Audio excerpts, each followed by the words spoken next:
Tres. Hola, muy buenos días, tardes o noches, dependiendo del momento en el que se encuentren viendo este video. Mi nombre es Luis Enrique Villaperdomo y hoy vamos a ver otro video más de lo que es la serie que estoy haciendo de videos de inmunología basados en el temario de la Facultad de Medicina de la UNAM. Entonces, como ya hemos estado hablando a lo largo de estos videos sobre el sistema inmune innato, ya como tal sabemos que pues se compone de lo que son pues varias moléculas y varias células y varios sistemas. Tenemos a lo que serían las barreras, que ya lo vimos en un video, a las células del sistema inmune innato, que también lo vimos en otro video, y a los receptores. También hace poco subí, bueno, hace rato de hecho subí el video de inflamación, y ahorita toca hablar de otra componente muy importante, que es el sistema del complemento. Entonces, comencemos. Bien, como tal, el sistema del complemento tiene una importante participación en la defensa del hospedero, ya que como tal va a incrementar las respuestas tanto innata como adquirida. Este complemento va a estar integrado por un complejo que son de proteínas, que principalmente se encuentran en el plasma y en menor grado en menor grado se encuentran en lo que son las membranas celulares. Estas como tal van a tener un fin o un propósito, que es llegar a la lisis de la membrana como tal para poder destruir al patógeno en el cual el cual activó como tal este estímulo. Entonces, todos estos tienen un fin y van a ser 3 vías que ahorita las voy a mencionar. Entonces, hay que recordar aquí nada más que es un complejo de proteínas que pues obviamente se encuentran en plasma y en membranas celulares. Bueno, las características como tal. Decimos que en condiciones normales estos elementos del complemento van a estar inactivos. Esto es muy importante. La mayoría de estas van a ser simógenos. Recordemos que ya como lo hemos visto en clases de bioquímica, un simógeno es una proteína que se encuentra inactiva hasta que llega o alguna otra molécula que proteolíticamente la activa y actúa ya entonces, al momento de ser activada, va a actuar como una enzima. Y al momento de que actúa como una enzima, pues nos va a desencadenar una reacción que va a estar en cascada, como lo vemos en esta imagen. Obviamente, entonces, los elementos del complemento, entonces son estos simógenos que al ser activados por algún estímulo, ya sea proteolíticamente o por cualquier otro estímulo, pues entonces van a empezar a actuar como ciertas enzimas y desencadenan todas estas cascadas, que todas, como ya lo dije, tienen un mismo fin, que es llegar a lo que sería la lisis de la célula. Bueno, otra de las características como tal que tiene el complemento van a ser las siguientes. Primero, su activación y amplificación va a ocurrir en la superficie, siempre en la superficie de la célula blanco, y se inicia por la unión de una o más moléculas de las diferentes vías. Bueno, el número punto 2 es, al activarse como tal, este va a tener efectos locales y efectos a distancia. El punto 3 es que ejerce su actividad a través de receptores de superficie, o sea, van a tener ciertos receptores que van a reconocer a estas moléculas del complemento para poder así activar y generar toda esta cascada. Entonces vamos recapitulando, van a en lo que estar en la superficie de la célula blanco, se va a iniciar por la unión de varias moléculas, tienen efectos tanto locales como a distancia y nos van a ejercer actividad a través de receptores. Se regula por proteínas, esta regulación pues puede ser tanto para inhibirlas como activarlas, y sus integrantes van a tener una vida media corta, es decir, no van a durar mucho tiempo en el plasma. ¿Cuáles son las funciones del complemento? Bueno, una de las funciones muy importantes es que elimina los patógenos y las células alteradas. Como sabemos, es uno de los como tal uno de los componentes muy importantes de la respuesta inflamatoria. Como tal, son de las proteínas que más se encuentran en el plasma durante este tipo de respuestas. También va a generar y va a amplificar el proceso de inflamación, que es como ya les había dicho, o lo acabo de mencionar, la inflamación, entonces el complemento va a ser muy importante en lo que sería la inflamación. Y nos va a inducir como tal desgranulación de las células a través de las anafilotoxinas que tiene, como la C5A, que es la más potente, y también incluimos a la C3A y a la C4A. Va a ejercer también lo que sería la quimiotracción de células y va a aumentar la adherencia de los fagocitos al endotelio a través del receptor que tiene, que es CR3. También otra de las funciones que tiene es que va a movilizar a las células, y C5A esta va a ser fundamental para el proceso de regeneración hepática. Este es como un dato que se da aparte, o sea, como tal no es algo que les vayan a preguntar, o no creo que les pregunten, pero esto es como un dato extra que les doy. En las células T, en los linfocitos, los fragmentos tanto C3A como C5A del complemento son producidos localmente, van a participar en muchos procesos de diferenciación y de proliferación del linfocito T. Bueno, más funciones que tiene es la opsonización y la fagocitosis. O sea, van a tener ciertas moléculas del complemento que van a funcionar como opsoninas y van a favorecer este proceso de fagocitosis. Como ya lo había mencionado, este proceso de opsonización es un proceso como tal que se da por ciertas moléculas que se unen a estos patógenos y van a favorecer el proceso de la fagocitosis, que es como tal hacerlo más rico. Luego tenemos la eliminación de los complejos inmunes, que es otra de las funciones que tiene, así como también la solubilización de estos complejos. Y por último tenemos a los antígenos cubiertos por el fragmento C3D y C4D, se van a unir a este receptor, RC2, entonces al momento de que actúan aquí, van a ser coestimuladores de la célula B. Y bueno, obviamente, como ya lo había mencionado, tiene como un fin, o todas las tres vías, el complemento en general va a tener este fin que van a compartir, que es la lisis celular. Ok. Bueno, ¿cuál es el origen del complemento? Como tal, durante la respuesta de fase aguda que se da en lo que sería el proceso inflamatorio, la síntesis de moléculas del complemento se inducen por ciertas citocinas, como la interleucina 6, la interleucina 11, el interferón gamma y lo que sería el factor de necrosis tumoral. Entonces, entre los productores de estas moléculas vamos a encontrar tanto los macrófagos, que estos van a producir lo que sería de C1 a C9, que son moléculas del complemento, el factor H, el factor I o el factor D. En el hígado se van a producir todas, excepción de C1. En el epitelio intestinal vamos a ver que se produce C1, en el vaso C5 y C8, en las plaquetas se produce C5 y el factor D, y en los adipocitos se va a producir C3, el factor B y el factor D. Bien, las etapas de la activación. Como tal vamos a tener que son tres etapas. Primero van a tener que reconocer y activarse como tal. Ya que se activan, van a fijarse. Obviamente va a pasar todo este proceso que ahorita voy a explicar para que así llegue a un ataque a lo que sería la membrana para obviamente generar este poro que va a ser por último lo que sería la lisis del agente. Porque obviamente cuando a una célula le haces un poro, por así decirlo, va a desestabilizarse y esto va a hacer que obviamente que la célula pues muera, ¿no? Entonces aquí como lo vemos en esta imagen, aquí se ve el complejo de ataque a la membrana, que como función principal tiene hacer lisis o hacer el poro en la célula, lo que hace como tal que se destruya. Bien, ¿cuáles son las vías? Las vías del complemento van a ser tres. Estas como tal son tres, obviamente, por las cuales se va a poder activar. Todas, como ya lo dije, con el mismo fin, que es la creación de este complejo de ataque a membrana para generar la lisis. Entonces, estas son tanto la vía clásica como la vía alterna y la vía de las lectinas. Estas son las tres primeras. Las tres principales, perdón. Bien, primero vamos a hablar de la vía clásica. Esta como tal va a iniciar con el anticuerpo unido al antígeno. Entonces, para su activación se requieren dos moléculas de inmunoglobulina G o solo una molécula de inmunoglobulina M, una pentamérica, que de esta solo se utiliza una por lo mismo de que es más potente. Entonces, la inmunoglobulina M, como lo dice, es capaz de dar dos fragmentos FC o fracción cristalizable del anticuerpo que son necesarios para unir dos de los 6 componentes del C1Q, que con eso ya es necesario, es como un requisito, que sean dos o más. Entonces, esta es como tal la vía clásica. Como tal, sabemos que obviamente aquí está la vía, vamos a tener nuestra célula blanco. Entonces, en la célula blanco, entonces, como ya les dije, necesitamos una molécula de inmunoglobulina M en pentamérica o dos de inmunoglobulina G. Aquí es muy importante que esta inmunoglobulina M se encuentre unida a la célula blanco. Ya que se encuentra unida a la célula blanco, aquí va a permitir obviamente que en la fracción cristalizable haya como ciertos cambios estructurales que le permitan la unión de C1Q. Ya que se une C1Q a lo que sería la fracción cristalizable, es cuando ya se va a poder activar y actuar sobre C1R. Entonces vamos primero, se une C1Q a la fracción cristalizable, se activa y actúa sobre C1R, que C1R como tal va a ser una proteasa que va a activar a C1S y lo va a escindir proteolíticamente. Esto, entonces, al actuar sobre C1S, lo activa y C1S como tal, que va a ser, C1S va a ser el que va a actuar ya directamente sobre C4 y para generar C4B y C4A. C4A se va a ir, que va a ser una anafilotoxina que se va, y C4B se va a quedar para unirse al siguiente complejo.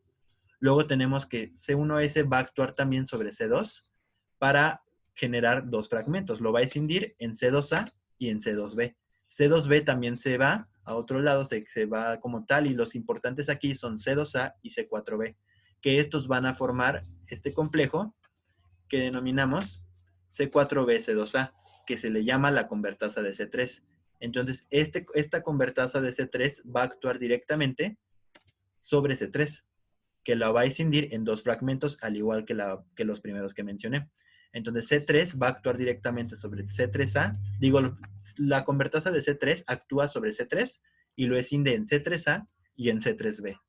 Aquí, pues, C3A se va y se queda C3B para unirse a este complejo que ya mencioné, este que estoy marcando aquí, para formar el C4B, C2A, C3B, que este sería como tal la convertasa de C5, que esta, como su nombre lo indica, va a actuar sobre C5 para así dividirlo en dos o escindirlo en dos, en C5A y en C5B.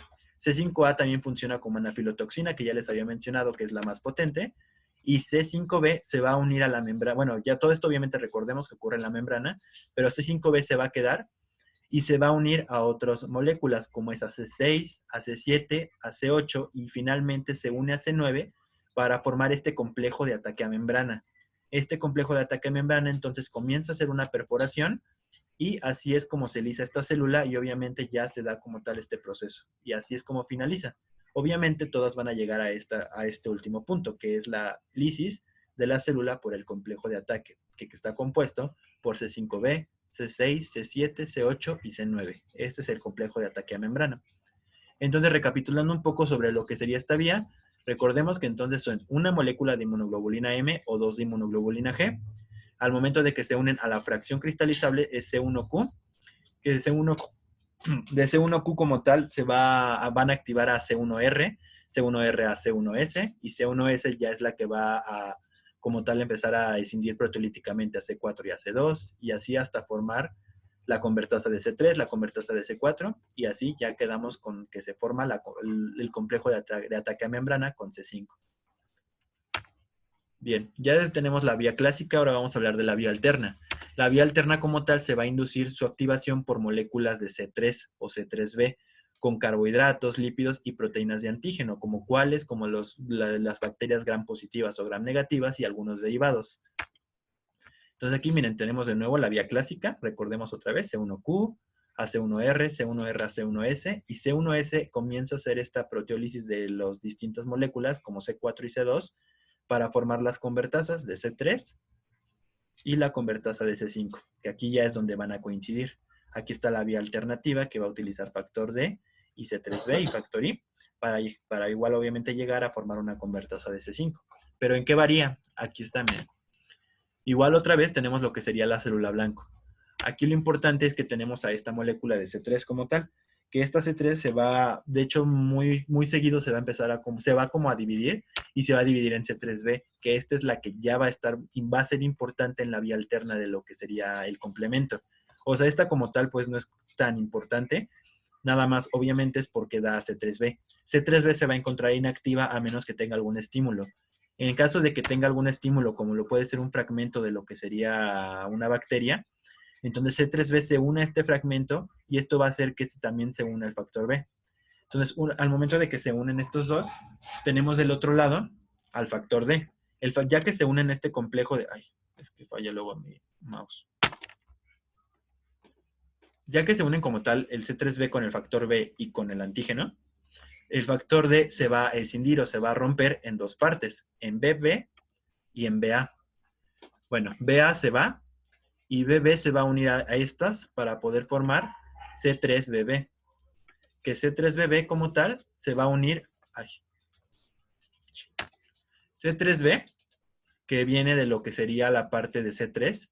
C3B se va a unir con la parte del factor D que es BB para formar C3B, BB, que esto como tal va a ser la convertasa de C3 en el caso de la vía alterna, a diferencia de lo que sería la vía clásica, que ya sabíamos cuál era.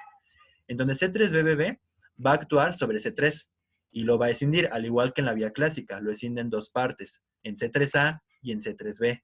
C3A se va porque es otra anafilotoxina y C3BBB se va a unir a C3B para formar, pues aquí como su nombre lo dice, todo confuso, C3B, BB, C3B, que esta, en este caso, es la convertasa de C5. Entonces, la convertasa de C5, como obviamente su nombre lo indica y como ya lo expliqué en la parte de la vía clásica, tenemos que C5 lo va a romper en C5b y en C5a. Y de igual manera, C5a se va, C5b se queda, pero obviamente se va a unir a moléculas como C6, C7, C8 y C9. Y nos forman este complejo de ataque a membrana. Aquí es muy importante saber que tanto las convertasas de C3, que es C3BB, y la convertasa de C5, que es C3B, BB, C3B, son muy inestables. O sea, se pueden como tal, pueden desaparecer en cualquier momento, a menos de que tengan la ayuda de lo que es la properdina. Esto es muy importante, porque va a actuar sobre las convertasas de C3 y C5 para evitar su destrucción. Bien, ya ahora tenemos lo que es la vía de las lectinas. La vía de las lectinas, esta como tal, van a ver, los participantes de la vía de las lectinas vamos a tener a la lectina unidora de manosa y a las ficolinas, que como ya lo habíamos visto en el video de receptores, son parte de este tipo de familias. La vía de las lectinas se va a activar al unir los carbohidratos de superficie. Aquí tenemos unas estructuras de lo que serían las colectinas con con cada una de sus partes, que aquí tenemos estas partes que es la de unión a MASP, que estos ahorita van a ver que son muy importantes. Bien, aquí tenemos la explicación. Está la célula blanco. En este caso vamos a tener a nuestro antígeno que se une a la célula. Tenemos a la proteína unidora de manosa en este caso, que es la que se va a unir a una parte de la célula. Tenemos que al momento de que se unen, van a activar a MASP2, que como lo había dicho, era el que se tenía que unir a cierta parte. Ya que se une lo que es la proteína unidora de manosa, MASP se va a activar. Y al activarse va a comenzar lo que sería este proceso de lo que sería la rotura, vamos a decirlo así, como tal, o la escisión de C2 y C4, como ya lo habíamos explicado en las otras tres vías. Esta es muy parecida, de hecho, a la vía clásica. Ahora bien, obviamente a diferencia que MASP2 es el que se va a encargar de iniciar todo este proceso de proteólisis. Entonces C4 lo va a romper en C4A y C4B, y C2 lo va a romper en C2B y C2A. Aquí es importante que obviamente se van C4A y se van C2B, y solo se quedan C4B y C2A para formar esta convertasa de C3. Que la convertasa de C3, obviamente, de nuevo lo voy a decir, rompe C3A y C3B. Y C3B se queda, o sea, C3A se va a ir. C3B se queda y va a formar esta convertasa de C5, que es C4B, C4B, C2A, C3B. Que esta va a romper a C5 en dos partes, en C5A, que se va, y en C5B, que obviamente ya como lo repetí otra vez, se va a quedar en la membrana para unirse a C6, a C7, a C8 y a C9 para formar este complejo de ataque a membrana. Entonces, y aquí está como tal lo que sería la vía de las lectinas, que entonces todo empieza por la proteína unidora de manosa. Los MASP es muy importante, esta es la que va a iniciar este proceso. Y ya obviamente se van a empezar a romper C4A, C4, C2 y se empiezan a formar la convertasa de C3 y la convertasa de C5. Bien. Aquí como tal entonces está pues ya más resumido lo que serían las tres vías. Tanto la vía clásica como la vía de unión a lectinas como la vía alternativa. La vía clásica entonces, aquí están todos los factores que quedan, la vía de unión a lectinas y la vía alternativa, que obviamente todos llegan a la conversión de la C3 convertasa para obviamente generar la destrucción de ciertos patógenos y células. ¿Cuáles son los otros caminos que puede tomar el complemento? Como tal, el complemento puede tomar ciertos caminos, como lo es la interacción celular directa, que es por proteasas liberadas por neutrófilos y macrófagos que son capaces de escindir a C5 y generar C5 activa. Las proteasas también, como por ejemplo lo que es la trombina y la plasmina, estas van a ser capaces de poder dividir de forma directa a C3 y a C5 sin necesidad de hacer todo este proceso que pues ya expliqué como tal en las vías. O sea, simplemente llega la trombina y la plasmina y pueden dividir directamente a C3 en C3A y C3B y a C5 en C5A y C5B. O sea, no necesitan como tal de todo este proceso que expliqué. Y como tal, lo que sería este complemento va a tener también una interacción con el sistema de coagulación. Bueno, como tal ya había dicho que lo que era el sistema de complemento necesitaba de receptores, obviamente, para poder activarse. Entonces aquí tenemos todos los receptores y las características y las células que lo expresan. Tenemos receptores de 4 tipos y tenemos el receptor tipo Ra y el tipo RC. El tipo 1 vamos a encontrar a RC1 y a CD35. Estos como tal van a ser receptores para los fragmentos C3b, C4b, C1q y la proteína unidora de manosa. Y se van a expresar específicamente en eritrocitos. Esto es muy importante. En eritrocitos, aunque también en células T, neutrófilos, monocitos, macrófagos y eosinófilos. Los tipo 2, que es el RC2 y CD21, aquí pues como tal vamos a tener aquí las características, que es a donde se van a unir, C3b, C3d, que estos son fragmentos de escisión de C3, el interferón y al virus de Epstein-Barr, esto también se los pueden preguntar como tal, porque el virus de Epstein-Barr para poder entrar a la célula se va a unir a este tipo de receptores y así ya es como lo va a tomar como un cierto tipo de transporte. Entonces, estos se encuentran en el linfocito B específicamente, pero también en algún subgrupo de células T, dendríticas y epiteliales. También tenemos en este mismo grupo a C3D y a C4D, o sea, se unen a estos también. Y como tal, se van a unir a RC2, que es un estimulador de la célula B. El tipo 3 se va a unir a C3b, y aquí están como tal las células que lo expresan, neutrófilos específicamente y NKs. El tipo 4, que aquí son RC4 el que destaca, tenemos a C3b y C3d que se va a unir y van a expresarlo lo que serían los macrófagos, los monocitos, las plaquetas y las células endoteliales. Luego tenemos a los tipo Ra, que estos son específicos para las anafilotoxinas, que son C5A, C3A y C4A. Y esto es muy importante porque una anafilotoxina como tal va a ser este tipo de molécula que va a desencadenar un proceso de desgranulación. Por lo tanto, tienen que tenerlo, obviamente, células que posean gránulos, como cuáles, como los mastocitos, que estos son muy importantes en las reacciones de hipersensibilidad, como lo son las reacciones alérgicas y que ocasionan todos estos tipos de reacciones como una broncodilatación y todo esto. Entonces, los mastocitos obviamente tienen que tenerlo. Los basófilos, que son muy similares, los neutrófilos, plaquetas y algunas otras células como del músculo liso y las endoteliales. Entonces aquí pues ya queda claro que una anafilotoxina pues va a desencadenar la desgranulación, como lo podría ser el receptor para las inmunoglobulinas E en los mastocitos, como ejemplo. Y luego tenemos el receptor de lo que sería la célula de 1Q, de C1Q, que es la que inicia obviamente lo que sería la vía clásica. Y las células que lo van a expresar, pues van a ser las fracciones FC, como ya lo había dicho, la vía clásica. El C1Q se tiene que unir a la fracción FC ya activada de una inmunoglobulina M o de 2 inmunoglobulinas G. Bueno, y ya nada más para finalizar como tal vamos a hablar de unos inhibidores. Recordemos que también obviamente el sistema de complemento tiene que estar regulado, por lo mismo de que se tiene que evitar como tal una sobreexpresión de este tipo de moléculas para evitar ciertas alteraciones, a lo mismo como si fuera un proceso inflamatorio. No tiene que haber mucho porque obviamente ese mucho puede afectar. Entonces contamos con ciertos reguladores que pueden inhibirlos para pararlos en cierto momento, cuando sea necesario. Por ejemplo, tenemos al inhibidor de C1, que este inhibe a los integrantes tanto de C1 y de MASP, obviamente inhibiendo así la vía de las lectinas y la vía clásica. Tenemos al factor I y al factor H. El factor I y el factor H como tal empiezan a trabajar juntos. El factor I necesita el factor H como cofactor para actuar como sobre C3b y C4b, y así las degrada. Tenemos al factor H, que este igual inactiva convertasa de C3, pero de la vía alterna. La proteína S, que es la fibronectina, que este impide la inserción del complejo de ataque de membrana, y cómo lo hace, se va a unir a C5b, a C6 o a C7. Se une a esta parte del complejo y evita obviamente que se una a C8 y C9. Y si no se une uno de estos, obviamente no se puede generar este complejo. Necesita la unión de todos, de C5 hasta C9. Tenemos a DAF también, que este interfiere con la C3 convertasa de tanto la vía clásica como de la vía alterna. Entonces interfiere con esta formación y obviamente ya no va a haber un complejo porque ni siquiera se está formando una C5. Y para finalizar tenemos a la CD59, que esta también inhibe lo que sería la unión de C9 a lo que sería el complejo de ataque, y como ya lo mencioné, si no se une una, no se pueden unir las demás, y si no se une, con una que no se una, como tal, este complejo de ataque no funciona, es inservible. Entonces, obviamente no va a haber una lisis y va a haber una inactivación del complemento.